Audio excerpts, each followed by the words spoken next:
tell us what we did. So we just nested the crown on the computer, and now we're gonna put the puck of zirconia in the milling machine. This will match up the lines with the lines. Okay.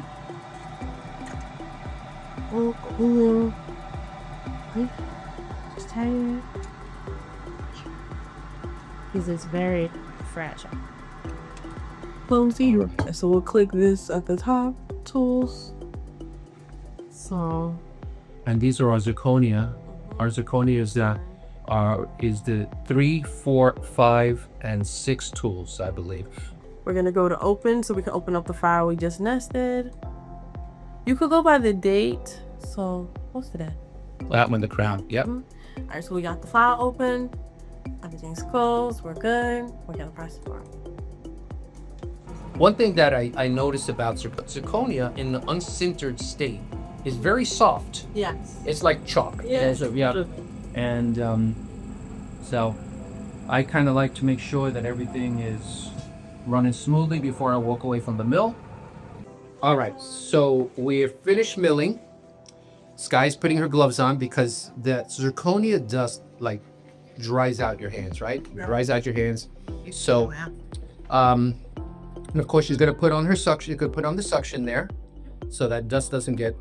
Okay, and we're gonna take off the puck.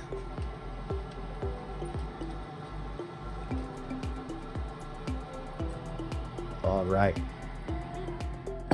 So we have that crown.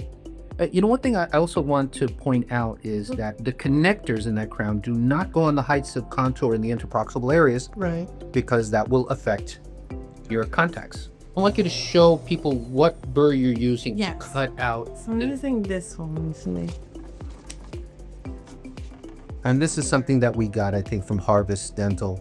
Yeah. And specifically to remove crowns from or to cut zirconia. By the time you do, usually you only have to cut like 2 of them out, and then it just Pops. Yeah. I try to be careful. I'm always so scared doing that. But you get more comfortable as you do it. And also, you know, when it drops, it's going to drop into your hand. So Yeah, that's why I always put my hand under. A little bit more. I'm in guy mode. I just barrel through that there. Okay, there we go. Yeah.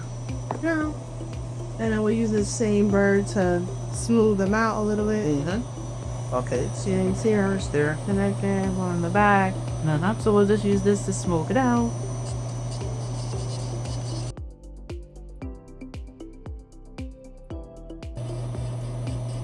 Right? All right. And then I see this is our next, our Edwards burr, This is this burr right here. which is kind of like a rubberish, greenish thing, stonish thing. Yep. We'll go over the same spot, quick. So I'm like light with it because it doesn't really need. Yeah, I also want to point out that you're using a finger rest too. Yeah. You know, like you see that? Using the finger rest. You know, helps steadying your hand. Yeah, that way it's stable and that.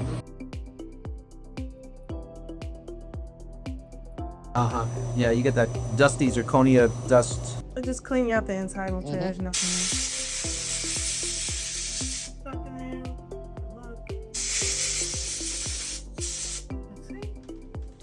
And I see now we're going into our sintering tray.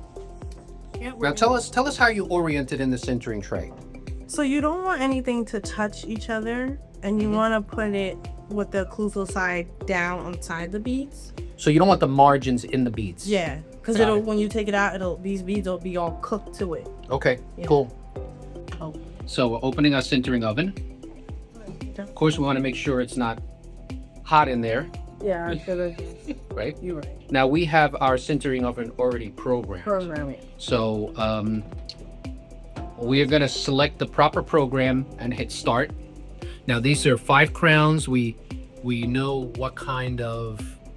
Yeah, so we can use schedule 23 because it says bridge 5 or less units. So we have 3, so. Okay. So we're going to hit program, go up once, hit OK, and then start. And we see that our sintering should be done in 3 hours and 55 minutes.